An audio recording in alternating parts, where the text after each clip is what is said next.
So basically what I'm doing here is this is the whole job. I'm breaking it down into sections, okay? Like phases, basically. So I have 6 different colors for 6 different phases, basically, okay? This center part here is the big phase 1, where I just put the order for materials in for the yellow. You guys know I've already built this storage area here, but I haven't done the offices or the hallways. You know, I built the wall here on the outside just to separate construction from like the public. So, and I've done this curve back here as well. But anyways, so this is going to be where we're going with this. I'm building a demising wall 26 feet high across this grid line here. And then this is the change rooms and bathrooms with the showers and everything. This is what the city needs built like first, basically, okay? We need to have bathrooms for the open parts, okay? So we have the indoor soccer fields over here, the 6 basketball courts that also double as volleyball courts. And then this will be basketball 360 in here. This is your back storage with your staff offices here and here with a safety office and another back electrical room. The front electrical room here, obviously, I've done that as well. Okay, so yeah, basically, yeah, that's what I do. I just go around and break it into phases because this whole job where it's going to take like a bit of time to do and financing and this and that, blah blah blah. Okay, so right away we're going to just start with this middle part. Anyway, so yeah, if it's big like that, break it down into smaller pieces, into phases or smaller rooms or phases, just to make it easier for yourself for estimating. The very first thing I'm going to build is this 26-foot long high wall here. Okay, I'm not going to build this one going down here yet, but I will be building this guy along here. That way they'll be doing trenching. Okay, so there's going to be the coring, the trenching, all the way in the bathrooms. We have an existing line like running across here, so we'll be tying in everything this way. Okay, we're going to actually do another line back to this back electrical like service room back here. And then of course there's going to tree out from that main dig right there. Okay, same thing here. We have the existing line running across here. There's a bathroom here, so we're just going to tap it in this way. There's a juice bar going in up here. So this there's a what are we doing here? I think we're coming down. There's another existing line up here, and yeah, we're going to be coming down into there. But yeah, it's just sort of something like that.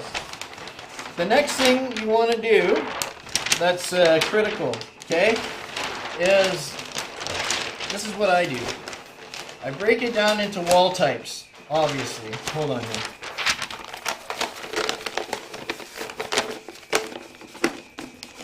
Alright, so here's my wall types here.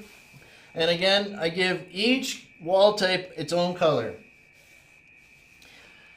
Okay, and then I go around and I just highlight them all through all the enlarged plans. Okay, just highlight them all the different colors. That way I know, okay, what material, all that, blah, blah, blah. I also estimate by wall type. So I'll count P1, I'll count that, P2, I'll count that, you know, and so on. And then I know, okay, well, P1 is this, this, and this, so I just da-da-da-da-da, right? Now, it gets a little trickier, too, because in this situation, I'm changing it up a little bit, because I'm going M2 board. I'm going to go M2 board in all the bathrooms. So, for example, we got two layers on one side and one layer on the other in these fire rated rooms. Okay, so I'm going to go double layer 5/8 on the inside, single layer 5/8 mold board, the M2 on the outside. The entire bathroom wall and ceiling will be mold board, M2 board. So I got 400 sheets of mold board coming for this. Okay, and they're like 412 footers. And I got, I think, 50 or 60 8-footers coming for the bathroom ceiling and the bathroom walls. So it's a lot of drywall. It's like 12,000 square feet, right, for just that one wall type. But yeah, I can kind of show you here, right? So when I'm estimating it, okay, and I'm doing a specialty item like the mold board, that's what I do, okay? I'm just going to count how many sheets physically on the inside, and then just minus that from the total board, okay? And then I'll get regular board for that, for the rest. And then I know how many mold boards I have. Okay, so now I'm going ahead and again I'm highlighting everything and I'm planning. So on this job, there's no specification for gauges. Okay, all it says is structural or 6-inch and 8-inch or whatever, blah blah blah. It called for 8-inch joists on the ceiling. I'm like, nah, I'm not doing that. I'm gonna go 6-inch, 18 gauge, whatever. It's 18 gauge is perfectly fine. I'm gonna go 18 gauge on most of the walls, okay, and then 20 gauge on the non-structural type wall, okay, and 20 gauge for the 3 5/8. There's some 2.5. It's gonna be 20 gauge. Bulkheads, all that, parapets. I'm gonna use 20 gauge, okay. So yeah, you can see here like this 26-foot high one here, 18 gauge 6-inch, 26-footer, and then yeah, you got all these 12-foot studs. And I got a laser. How I'm gonna do this is I'm gonna frame I'm gonna start by framing these structural walls. Okay, the ones that are going this way. Boom, boom. Okay, not that, right? But this is structural, and then this for the ceiling. Okay, because you got to think ahead to you. This ceiling's massive. I'm gonna build it in 20-foot sections. So, for example, okay, well, I got these bulkheads, and I'm gonna overhang that ceiling here to create this overhang ceiling for the restaurant. This is the front of house for the restaurant here. I'm just going to overhang the studs this way to build this bulkhead, this ceiling here. Okay, and then there's a detail I'm going to do with 20 gauge around it. Yeah, man, I do this manually, bro. I'll show you my notes. I'm old school. We use the computer software to do our checks. We kind of use it as like a BIM model to to do it in software, but the best way to do this is by hand. It's the most accurate. You get the big drawings, and then you can plan. Okay, it's just easier to plan. So for example, here I got this is your ceiling. Okay, I'm gonna build a structural part in here. Okay, this structural part here is going to tie into this structural ceiling, okay, this big structural ceiling. And then I'm going to frame in with 20 gauge to get just for hanging the T-bar. That's all it is. And then on top, we're going to put OSB, like an OSB floor on top. And then, so yeah, you can see here is another section I'm going to build structural here. And then a last section here. And then this will be 20 gauge. And then the bulkhead that's on the perimeter all the way around, I'm going to build it out this side with 20 gauge, okay? And on the far end, which you'll see in a second, I'm just going to overhang it. Okay, so you can see here I got my sections, 20, 20, 20, and then an overhang on this side for this bulkhead that sticks out, okay? And then on this side here, like I said, I'll just build this out with 20 gauge. And then all the detailing, I'll do with 20 gauge. Then there's also a 4-foot parapet on the top that goes around. It's all the detail because overall it's going to be 16 feet high. And then yeah, I'm going to do that with 3 5/8 20 gauge. But yeah, so that's kind of the thing. It's just breaking it into sections. Okay, like this is a massive ceiling, right? So I got all these 20-foot 6-inch studs, 18 gauge coming for this. So yeah, boy. Just breaking it in, yeah, and then of course I got whatever. T-bar is one thing. Yeah, right on, Scully. I appreciate you, man. This is good for we as a general, we need to make sure that there's contractors that are going to build this stuff. But for a wall builder too, we need to make sure we have backing for anything we need, and proper tile backing and certain things. Okay. Like for example, if you're taping a wall, you don't gotta tape where there's lockers going. You know what I mean? Only need to tape where it's gonna be painted, right? Or wallpaper.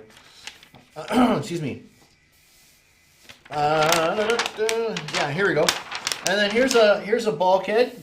This is a big bulkhead here.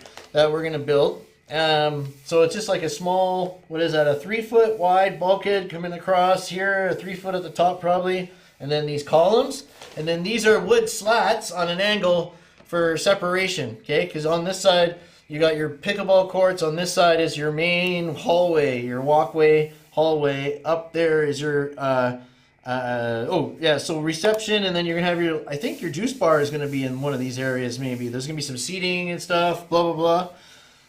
Okay, so this one was a hard one to get my head around at first, but now I have a fully good understanding of what's needed here. It's gonna be cool, guys. Wait till you see how I'm gonna build this. It's gonna blow your mind.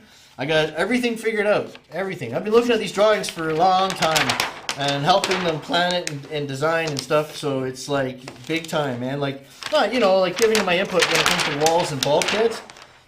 So here you can see we have like, this is the side bulkhead here. Okay, this is the detail. We have a LED lighting going inside here. Okay, and then yeah, I'm gonna be, like I said, this is where that wall will stop. Okay, the studs aren't going this way. And then I'm just gonna build it out this way. I'll run track maybe there, track here, okay? And then I'm not gonna track it all out. I'll just screw a 3 and 5 to here, or a 2.5. I think I might have got 2.5 for here. Yeah, this I'll do all in 2.5. Okay, this is gonna be 20 gauge 6-inch. And then up here, 20 gauge 3 and 5/8 for the parapet detail. Okay, so I'll just build this whole thing out of 20 gauge off of the structural. And then at the far end where it overhangs, I'm literally just going to overhang it that 2 feet. Simple as that, right? So you got to know, you know, I always start in the specifications and the details. But yeah, trying to like highlight everything and color coding it is important. Yeah, this is further down the road, more details. I'm going to obviously build these bulkheads a completely different way than they proposed, but it is what it is, okay? Oh yeah, shit, the door schedule. Yeah, we need to get the door schedule in for, because you need to get your doors purchased ahead of time as well, right? We need to get, darn it, I got to make a note to get this door schedule in. I did submit it to one supplier, but I need to submit it to a couple more. Because yeah, we just get just to get pricing, right? Competitive pricing. But yeah, you can kind of see like, hey, it's FIO, my guy, what's happening, brother? Yeah, I just wanted to kind of show you guys. This is literally my list, okay? So for the different types of walls, okay, it's great now that this is my labor estimate, okay, for each wall type. So that's how I do it, okay? I'm pricing it per wall type. I just go in here and I figure out, okay, I know how much square footage for whatever. This is actually the ceilings here, right? Bathroom ceiling, front ceiling, and side/restaurant, okay? And then, did I do one for bulkhead too? Or is this the bulkhead one too? But yeah, my P6 wall here, that's a big one, right? We got insulation square footage. So here's my pricing, okay? Broken down. I got, just maybe if you can see that, right? I break it down: framing, insulation, taping, and drywall. Okay, that's your rates, my rates. So 60 cents, 65, 45 cents, 9.50 a foot. And then all of the, like, you know, each wall type, depending on how hard it is, I'll adjust the pricing on them, you know, a little bit, right? This is all heavy gauge wall, this one, with 5/8 drywall. So it's going to be a little more than, you know, light gauge, obviously. My 20 gauge, yeah, see my rates are a little bit different for the 20 gauge, right? I go $6.50 a foot for that instead of $9.50, right? So $9.50 for the 18 gauge and $6.50 for the 20 gauge. And then the drywall prices. I mean, it's still 5/8 mostly, but I tried to substitute in as much half-inch I could. I did switch in some half-inch ceiling board as well, but yeah, you can see. So for every wall type, I'm counting here. Okay, 8 tubes of mono. Got, you know, for every 1 foot. So the rule is you're supposed to order 1 stud for every 1 foot, okay, of wall. But sometimes that can lead to overages. So just because the suppliers are literally just down the street, It's not a big deal to go and get some studs. Now don't get me wrong. If it's a 26-foot stud, if it's 12 foot or more, it's a special order. So you want to be ordering extras of those all the time. But anything 12 foot and less, okay, you can just divide it by 1.5, and then go back and count and put an extra one in for each end on the side of each column. One extra for each side of a door or window type thing. Okay, but yeah, generally though, if you're not worried about overages, the rule is order 1 stud per foot. Right, and then always thinking about using the same sizes. So you don't want to order a whole bunch of different sizes. So for example, we got 4-foot parapets. So I can get 3 of those out of a 12-footer, right? So I'm just going to order more 12-footers. I'm not going to order 8s and cut them in half, right? I'm just going to order more 12s, if you know what I mean. Okay, try to keep it the same. But yeah, and like I said, for every wall type, I'm counting the fasteners, like the pins, the adding screws.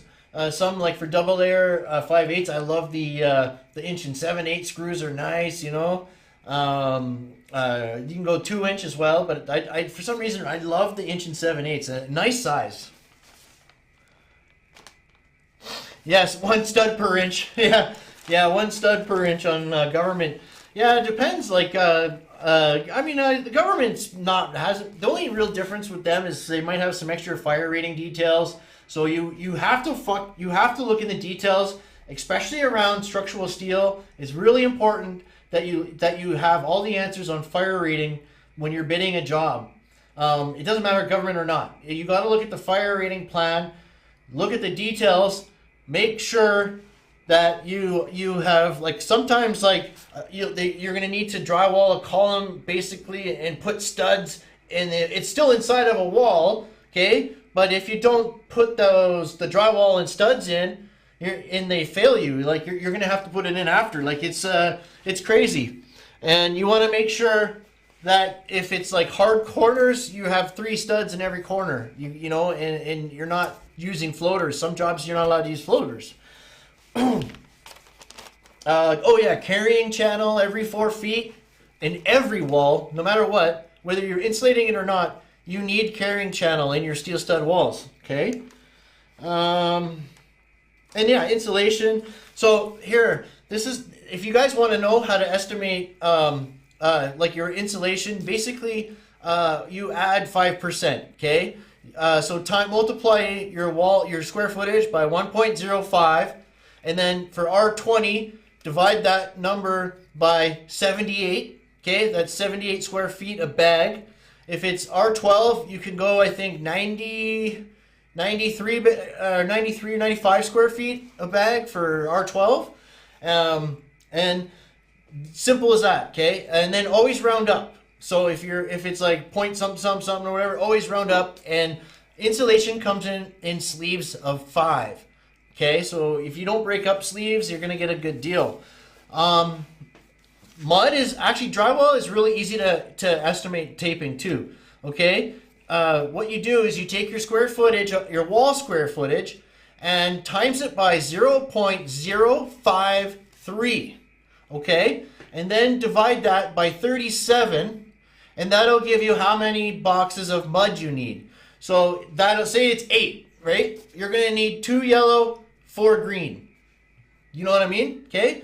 You're not going to know how many yellows and greens you're going to need, but you know, so like I said, you take your wall square footage, multiply it by 0.053, okay, and then divide that by 37, which is liters, okay? And that'll give you how many, because there's 37 liters in a box of mud, right? So that'll give you how many boxes you need. And then of course, just your rolls of tape, okay? Like it's not really hard. He's like, oh, I can just get 3 or 4 or 6 or 8 or whatever. Like, you know, that's kind of like how I like breaking it down into smaller sections like this, because I'm always overestimating that kind of thing a little bit. So when I come back here and I do my list, let's see here. Yeah, here we go. My final list of everything, okay? I'm just adding it all together, you know? So like I got 8 pieces of 6-inch flex, 31 tubes of mono, 405 6-inch 12-gauge studs, 128 26-foot studs. Like there's tons of material here, so you know it's going to be awesome. Yeah, 420 pieces of carrying channel. You know, think of things in bundles. So like channel and comes in bundles of 10. Angle, I think you can get angle in 10 or 20. But yeah, like, you know, stuff like that, right? I'm also ordering some angle for my bulkhead and then some stuff, right? But yeah, and I'm gonna be getting oh, and I always add, like, I always get 180 and 220 foam back sandpaper. Okay, I always get the client to buy me that. Hey, Steffi, what's going on? How you doing? Good to see you.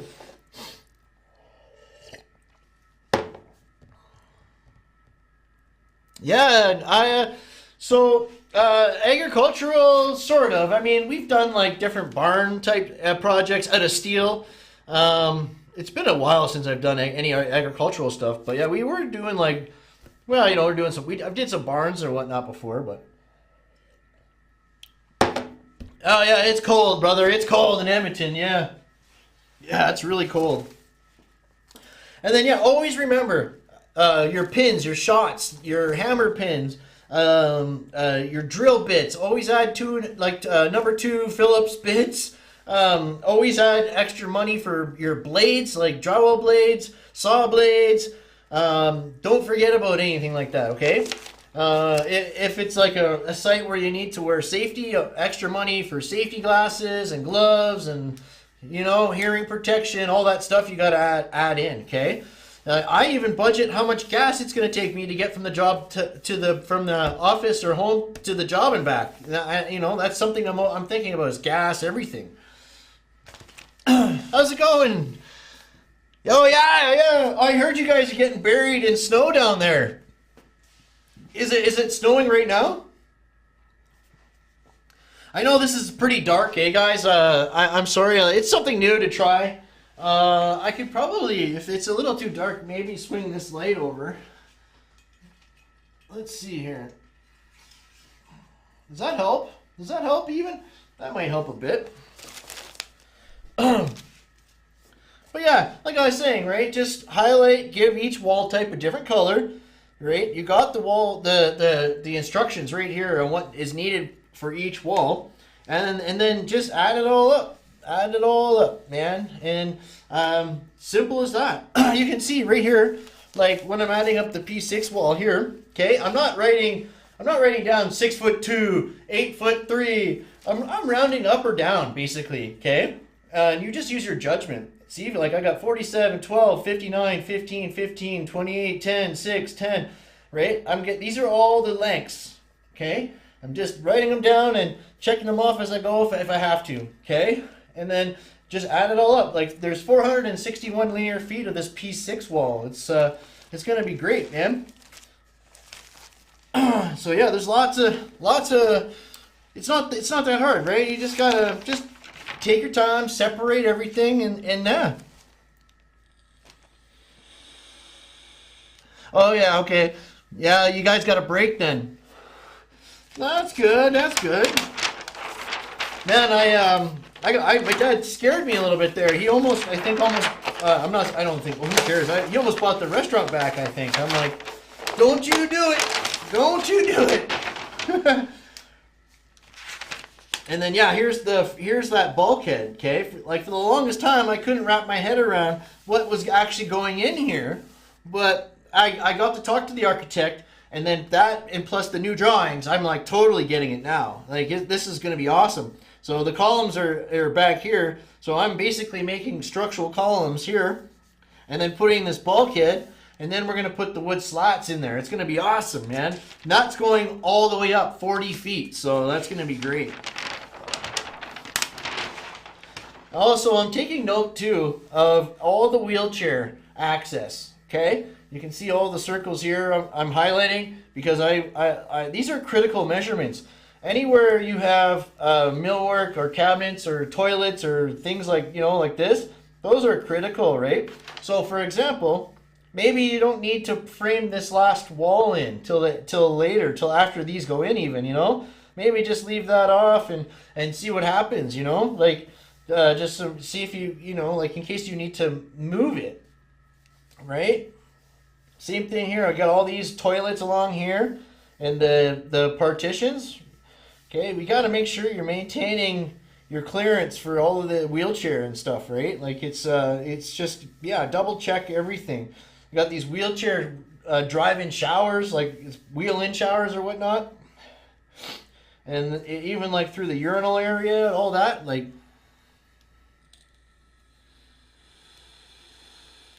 Oh yeah, yeah, it's crazy. I just, yeah, man, I think he's nuts to even think about it. But to be honest with you, but yeah, it's really sad. But I don't think it's doing well. And the guy wants to sell it back to Dad really cheap, I think. But this thing, like, you know, Mom and Dad, like they know what they're doing. But the problem is, I don't think they certainly didn't show me how to do any of it or run anything, you know, like I've had like all of my stuff I had to figure out on my own. You know, I don't think they showed anyone really how to take over properly for them. I think that's kind of, they held everything, they did too much work themselves maybe, you know, or something, you know what I mean?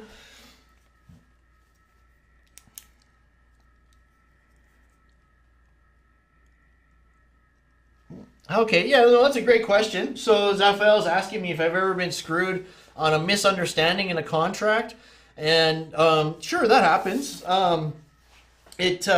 You know, like some guys are like, oh, I told you to do it this way, but you know, I'm like, well, I don't think you did, but and the drawings, I just did it how the drawings showed me, you know, like that happens more often than I'd like to admit, you know, like, oh, I didn't, or you're building something and they're like, oh, I didn't tell you to build that yet, or something, you know, and I'm like, oh my God, like, yeah, it happens. Communication is critical because, and here's the thing, you want to be like writing this stuff down and getting it into an email, some sort of record when you have a conversation with somebody.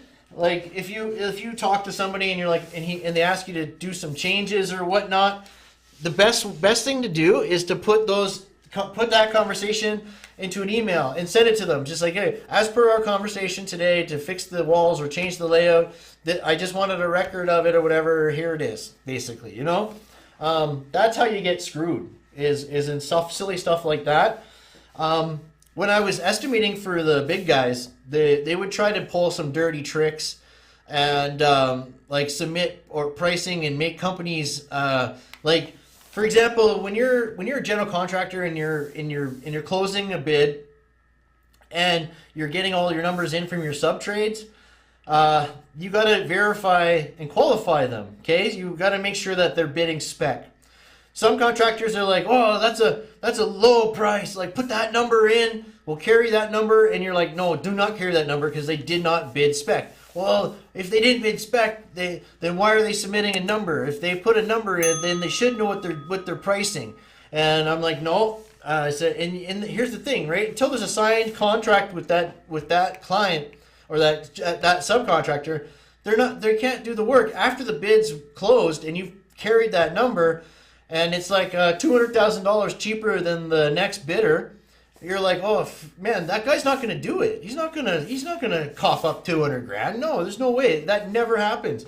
And then you're left to try to like make some moves and get people to drop prices and get favors and whatnot or what, like it's a fucking really bad situation to be in. So that's why you got to be honest. Honesty is the best policy in this business.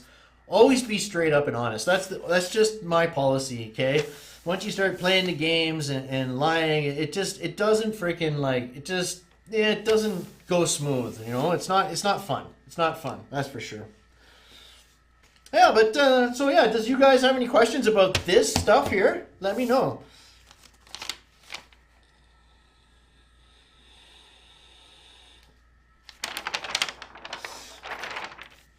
Excuse me. But yeah, this is going to be great, guys. Like I said, so just to recap real quick, so for this big job here, I've broken it into 6 phases. The big one being this middle phase here. Okay, we're going to build all of this, the restaurant area and then the bathrooms. And then after that, I'm going to come over and build this back wall here and finish around the offices there. And then I'll work my way in on this office, and I'll work my way out from these offices around the storage area here. Okay, so that'll keep me busy for a while. I'll work on this front vestibule as well. And then after that, I will finish this big bulkhead in this back wall here. Okay, so that's another phase. And then I'll be working on there's a pro shop up here and the juice bar there. And then the last thing I'll be doing is this back physiotherapy clinic here. Okay, this is another TI. I don't have the drawings for it yet, but this will be the space that we're going to be putting it in. Actually, sorry, I think it might be down here now, and then this back part will be a gym.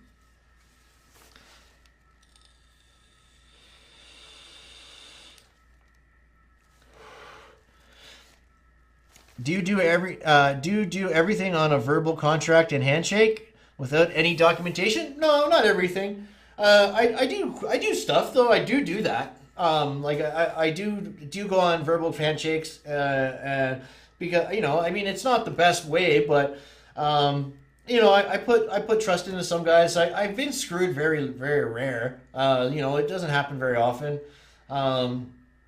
Most people pay. Like, that's all I can say is most people pay. Like, you just got to do good work. Like, if you're doing shit work, it's mostly shit work that guys are not going to pay for. Sure, we got guys that we got to chase for money. They're just late payers, but for the most part, you always get paid.